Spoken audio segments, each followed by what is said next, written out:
Hello everybody. इस video में हम क्लास 7th की साइंस का फिजिकल एंड केमिकल चेंजेस जो चैप्टर है उसको कंटिन्यू करेंगे। ओके, तो एक्टिविटी 6.8 6.8 जो तुम्हारी बुक में एक्टिविटी है उसमें क्या है, एक रिएक्शन दिखा रखी है विनेगर की एंड सोडियम हाइड्रोजन कार्बोनेट की। ठीक है, उसी को एक्सप्लेन कर रही हूँ। देखो ध्यान से, एसिटिक एसिड यानी विनेगर। विनेगर जो होता है कॉमन नेम होता है, एसिटिक एसिड उसका साइंटिफिक नेम होता है, और CH3COOH इसका फॉर्मूला होता है। ठीक है, समझ में आ गया। अब इसको जब हम sodium hydrogen carbonate, sodium hydrogen carbonate को हम सोडियम बाइकार्बोनेट भी बोलते हैं, और बेकिंग सोडा इसका कॉमन नेम है। ठीक है, इन दोनों का जब हम रिएक्शन करवाते हैं, इन दोनों का रिएक्शन करवाते हैं मीन्स इन दोनों को मिक्स करते हैं। जब हम इन दोनों को मिक्स करते हैं तो क्या होता है, एक रिएक्शन होता है। क्या रिएक्शन होता है, एक बबल्स के रूप में एक गैस निकलती है, और फिर हमें लगता है कि क्या, बबल फिज साउंड के साथ में एक बबल्स निकलते हैं, और ऐसे लगता है वॉल्केनो इरेप्ट हो रहा है। जिस तरह से अगर हम एक्सपेरिमेंट बनाना चाहें, कोई मॉडल बनाना चाहें, तो हम इस तरह से मॉडल बनाते हैं। किसी भी एक चीज़ कंटेनर में हम क्या डाल देते हैं, एसिटिक एसिड और सोडियम बाइकार्बोनेट डाल देते हैं, जिससे कि क्या होता है, बबल्स फॉर्म होते हैं। तो जब हम ऑब्जर्व करते हैं कि उसमें बबल्स निकल रहे हैं और इस तरह से हीट साउंड निकल रही है और पूरी बाहर निकल के गिर रहा है वो, तो हम क्या, ऐसा क्यों होता है, क्योंकि उसके अंदर एक रिएक्शन होती है। इन दोनों के बीच में क्या हो जाता है, एक रिएक्शन हो जाती है, और रिएक्शन से क्या होता है, एक गैस निकलती है जिसको कहते हैं carbon dioxide CO2 plus water और सोडियम के और रिमेनिंग पार्टिकल्स के आयंस होते हैं। ठीक है, तो इस तरह से ये रिएक्शन होता है, और ये रिएक्शन में कार्बन डाइऑक्साइड गैस इवॉल्व होती है, निकलती है, जिसकी वजह से वो बबल्स और इसकी साउंड प्रोड्यूस होती है, और जो लिक्विड होता है, सॉल्यूशन जो होता है, वो बाहर की तरफ फ्लोट हो जाता है, बाहर की तरफ निकल जाता है। एक और एक्सपेरिमेंट तुम इसी तरह का करके देख सकते हो। कोक के अंदर मेंटोस जो होती है तुम्हारी, उसको डालोगे तो उसमें भी यही वाला रिएक्शन देखोगे, क्योंकि उसमें से भी कार्बन डाइऑक्साइड गैस निकलेगी यानी इवॉल्व होएगी। जब कार्बन डाइऑक्साइड गैस निकलती है तो वो हिस की साउंड और बबल्स फॉर्म करती है, जिसकी वजह से जो भी लिक्विड अंदर होता है वो कैसे बाहर को निकल जाता है। समझ में आया। अब बुक में एक एक्सपेरिमेंट दिया हुआ है कि कार्बन डाइऑक्साइड गैस को चेक करने के लिए तुम्हें एक एक्सपेरिमेंट दिया हुआ है एक्टिविटी 6.8 में। ठीक है, उससे पहले लाइम वाटर क्या चीज़ होती है उसको थोड़ा सा एक्सप्लेन कर रही हूँ, पहले वो ध्यान से सुनो। कैल्शियम कार्बोनेट, कैल्शियम कार्बोनेट क्या होता है, लाइमस्टोन होता है। क्या होता है, लाइमस्टोन। ये एक सेडिमेंट्री रॉक्स होती है जो कि हमें समुद्र के नीचे मिलती हैं। ठीक है, तो ये लाइमस्टोन जो होता है, लाइमस्टोन में से अगर हम कार्बन डाइऑक्साइड निकाल दें, किसी, क्या करें, कार्बन डाइऑक्साइड इसमें से निकाल दें, तो क्या बन जाता है, CaO यानी कैल्शियम ऑक्साइड बन जाता है। कैल्शियम ऑक्साइड का नाम होता है क्विक लाइम। क्या होता है, क्विक लाइम। अब क्विक लाइम में जब हम पानी जोड़ दें, यानी कि पानी उसमें मिक्स कर दें, उस क्विक लाइम में हम CaO यानी कैल्शियम ऑक्साइड में जब पानी मिक्स कर देते हैं तो वो बन जाता है स्लेक लाइम। क्या बन जाता है, स्लेक लाइम, यानी कैल्शियम हाइड्रोक्साइड। क्या बन जाता है, कैल्शियम हाइड्रोक्साइड बन जाता है। अब कैल्शियम हाइड्रोक्साइड में जब हम कार्बन डाइऑक्साइड ऐड कर दें, ठीक है, उसमें कार्बन डाइऑक्साइड मिक्स कर दें, और तो क्या होता है, पानी और कैल्शियम कार्बोनेट बन जाता है। इस तरह से ये प्रोसेस कंटिन्यू रहता है। यानी लाइमस्टोन से हम क्विक लाइम बना ले सकते हैं, क्विक लाइम से हम स्लेक लाइम बना सकते हैं, और स्लेक लाइम से हम वापस लाइमस्टोन यानी कार्बन कैल्शियम कार्बोनेट बना सकते हैं। ठीक है, तो ये स्लेक लाइम क्या होता है, स्लेक लाइम वही होता है जिसको तुम वाइट वॉश करते हो अपने दीवारों पे, जो सफ़ेदी करते हैं वही स्लेक लाइम है। ये कैल्शियम हाइड्रोक्साइड ही हम सफ़ेदी के रूप में अपने दीवारों पे लगाते हैं। ठीक है, क्विक लाइम क्या होता है, जो बिना बुझा हुआ चूना होता है। चूना पत्थर जो बाजार से लेके आते हैं हम सॉलिड फॉर्म में, ठीक है, उसको जब हम पानी में मिलाकर फिर हम उससे क्या बना देते हैं, बुझा हुआ चूना यानी स्लेक लाइम यानी कि सफ़ेदी बना देते हैं, और उसको हम अपने दीवारों पर अप्लाई करते हैं। ठीक है, समझ में आया। और जब वो अप्लाई कर देते हैं, जब हम सफ़ेदी लगा देते हैं और वो सफ़ेदी सूख जाती है, यानी उसमें से वाटर निकल जाता है, तो और हवा में से कार्बन डाइऑक्साइड उसमें मिक्स हो जाता है, तो वो क्या बन जाता है, कैल्शियम कार्बोनेट बन जाता है। और सफ़ेद हमारी दीवार के ऊपर एक लेयर बन जाती है, किस चीज़ की, लाइमस्टोन की, यानी कैल्शियम कार्बोनेट की एक लेयर बन जाती है सूखने के बाद। समझ में आया? बुक में इस तरह से एक फिगर दी हुई है। ये फिगर क्या है, एक टेस्ट है। किस चीज़ का टेस्ट है, कार्बन डाइऑक्साइड गैस को पता लगाने का टेस्ट है। सबसे पहले हमने क्या लिया था, vinegar and baking soda. Vinegar और बेकिंग सोडा को जब हमने मिक्स किया, हमने देखा कार्बन डाइऑक्साइड गैस, वाटर और कुछ आयंस निकले थे। ठीक है, तो ये रिएक्टेंट है, ये प्रोडक्ट है, यानी कि इन दोनों के ने रिएक्शन किया और ये चीज़ फॉर्म की, यानी प्रोडक्ट बन गया। ठीक है, अब इसमें कार्बन डाइऑक्साइड यहाँ पर लिखा हुआ है, तो हमें मालूम है कार्बन डाइऑक्साइड बना है। लेकिन सपोज मैं यहाँ पर से कार्बन डाइऑक्साइड हटा दूँ और पूछूँ कि यहाँ पर कौन सी गैस बनेगी, तो इसका टेस्ट करने के लिए एक हम क्या करेंगे, एक्सपेरिमेंट करेंगे। एक्सपेरिमेंट कैसे करना है, एक टेस्ट ट्यूब लेनी है, उसको अच्छे से यहाँ से टाइटली एक कॉक के साथ पे बंद कर देना है, उसमें एक पाइप लगानी है और पाइप से ये दूसरी ट्यूब जो है उसकी ओपनिंग पाइप की उस दूसरी ट्यूब में हमने खोल देनी है। अब इस टेस्ट ट्यूब के अंदर हमने दो चीज़ क्या लेनी है, vinegar and baking soda mix करके इस टेस्ट ट्यूब में डाल देना है। और दूसरे टेस्ट ट्यूब में लाइम वाटर। लाइम वाटर क्या है, अभी अभी मैंने लाइम वाटर की साइकिल बताई थी तुम्हें। CaO यानी कैल्शियम ऑक्साइड, यानी कि क्विक लाइम में जब हम पानी मिला देते हैं, H2O मिला देते हैं, तो हमारा लाइम वाटर बन जाता है, यानी CaOH2 यानी लाइम वाटर तैयार हो जाता है। और ये जो है ये लाइम वाटर है। ठीक है, ये लाइम वाटर यहाँ पर हमने यूज़ किया है। Lime water, slack lime, builders lime, इसके बहुत सारे नाम हैं। Slack lime, caustic lime, pickling lime, इसको बहुत सारे नामों से जाना जाता है। यानी CaOH2 जो है इसके बहुत सारे नाम हैं। ठीक है, मेन नाम इसका क्या है, स्लेक लाइम या लाइम वाटर। तो हमने दूसरे ट्यूब में क्या लिखा, क्या रखा था, लाइम वाटर रखा है। ठीक है, अब इसका टेस्ट कैसे करना है, जब हमने यहाँ पर से इन दोनों को मिक्स किया, कौन सी कोई गैस निकलेगी, कोई गैस निकली, कोई गैस कौन सी निकली है, हमें मालूम है कार्बन डाइऑक्साइड निकली है। वो जो गैस निकलेगी वो इस पाइप के थ्रू इस दूसरी ट्यूब में जाएगी। दूसरी ट्यूब में जाएगी तो हमने अभी एक साइकिल दिखाई थी, साइकिल सिखाई थी, उसमें देखा था कि जब हमारा CaOH2 जो होता है, इसमें हमने क्या, कार्बन डाइऑक्साइड गैस जब इसमें हमने मिलाई थी तो क्या बना था, कैल्शियम कार्बोनेट बन गया था, याद है ना। तो कैल्शियम कार्बोनेट बन जाएगा, यानी कि ये जब इसमें से कार्बन डाइऑक्साइड इसमें मिक्स होएगी तो ये जो लिक्विड होगा, लाइम वाटर जो होगा, इसका कलर चेंज हो जाएगा और वाइट कलर बन जाएगा। White colour means calcium carbonate बन जाएगा। ठीक है, तो जब इसका वाइट कलर चेंज हो जाएगा, मीन्स इसका चेंज, अगर इसका कलर मिल्की हो जाएगा, वाइट कलर सा मिल्की इसका कलर हो जाएगा, तो हम समझ जाएंगे कि इसमें कार्बन डाइऑक्साइड गैस मिक्स हुई है। लाइम वाटर में कार्बन डाइऑक्साइड गैस मिक्स होएगी तभी मिल्की कलर बनेगा, नहीं तो नहीं बनेगा। तो अगर मिल्की कलर बन गया, मिल्की इसका लिक्विड दिखाई देने लग जाएगा दूध जैसा, तो हम समझ जाएंगे कि इसमें कार्बन डाइऑक्साइड गैस है और हम बोलेंगे कंफर्म, विनेगर और बेकिंग सोडा के रिएक्शन से कौन सी गैस निकली, कार्बन डाइऑक्साइड गैस निकली। और इस रिएक्शन को देखने के बाद हम इस अपना आंसर लिख देंगे, कार्बन डाइऑक्साइड गैस इवॉल्व। ठीक है, तो ऐसा। और ये मिल्की कलर क्यों हुआ, मिल्की जो कलर है वो किसकी वजह से हुआ, कैल्शियम कार्बोनेट की वजह से होगा।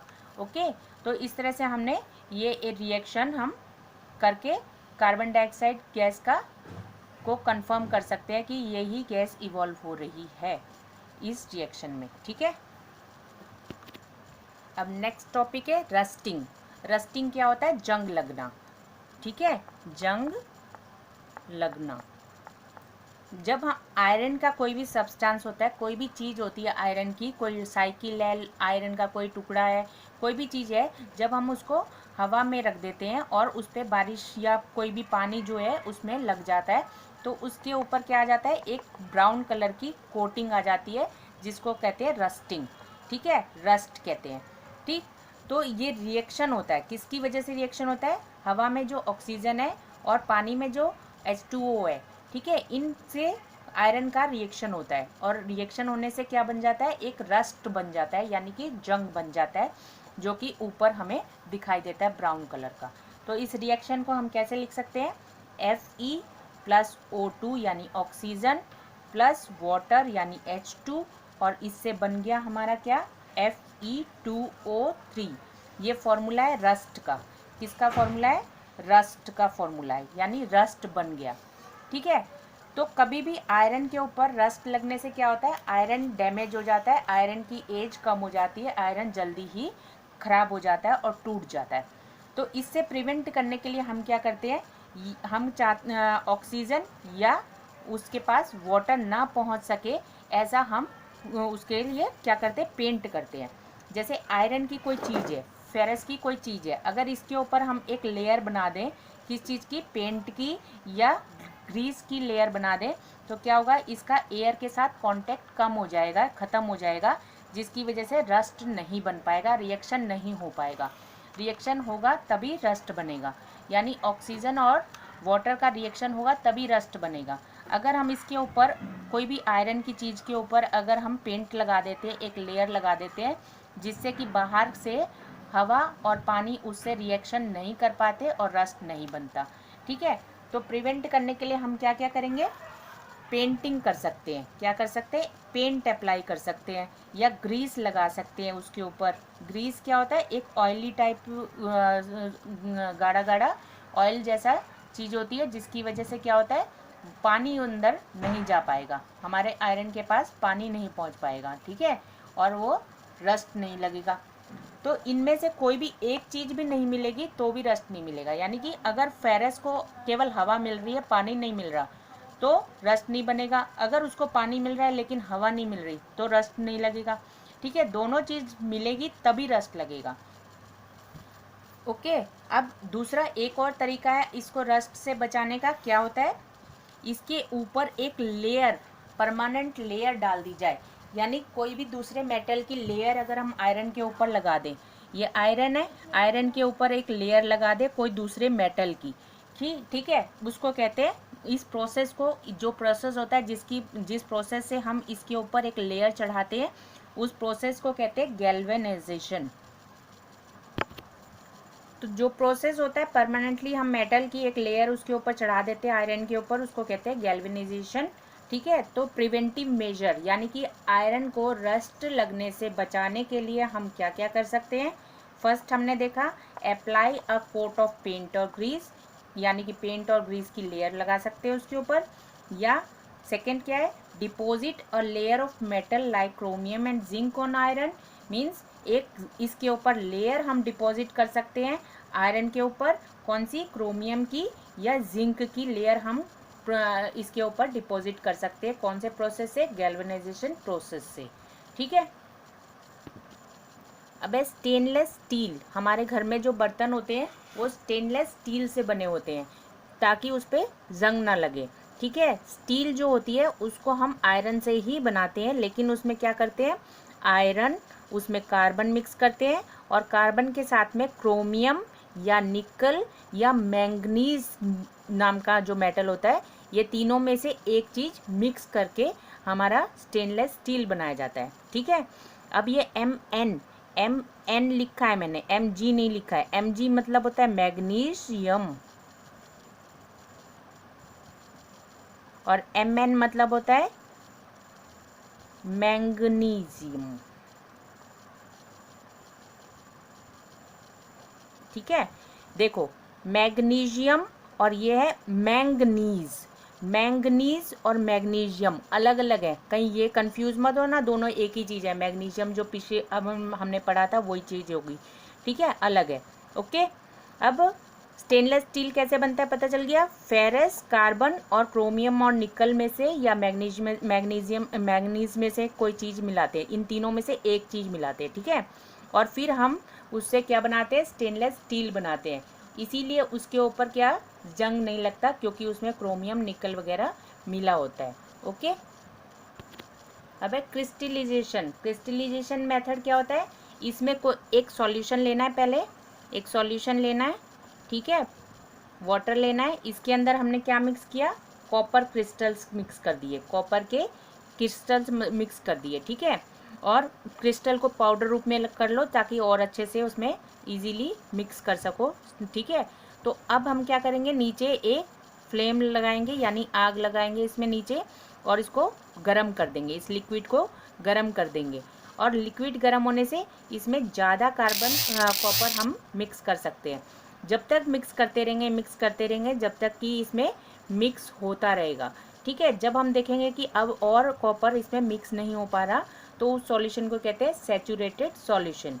जब सैचुरेटेड सॉल्यूशन बन जाए तब हम उसको फ्लेम पे से उतार कर नीचे रख देंगे। इस सॉल्यूशन को हम फ्लेम पे से उतार कर नीचे रख देंगे, और कुछ समय के बाद जब हम आके देखेंगे तो उसमें क्या बन जाएंगे, छोटे छोटे क्रिस्टल्स बन जाएंगे। क्रिस्टल्स क्या होते हैं, यानी कि छोटे छोटे दाने बन जाएंगे, ठीक है, कॉपर के क्रिस्टल बन जाएंगे।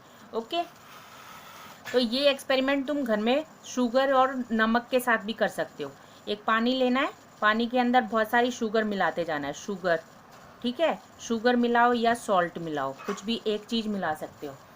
मिक्स करते जाओ, गैस पे रख के उसको मिक्स करते जाओ, गैस पे रख के, ठीक है, गैस पे रख के उसको मिक्स करते जाओ, मिक्स करते जाओ। बहुत सारी शुगर उसके अंदर डाल दोगे और फिर बाद में उसको ठंडा करके देखोगे तो वो जम जाती है, और उसको तुम ऐसे कुछ चीज़ चम्मच वगैरह मारोगे तो वो टुकड़े टुकड़े हो जाएगी और पीसेज में तुम्हें मिल जाएगी, ठीक है। कुछ पीसेज में शुगर तुम्हें ऑब्टेन होएगी, वो शुगर के क्रिस्टल होंगे।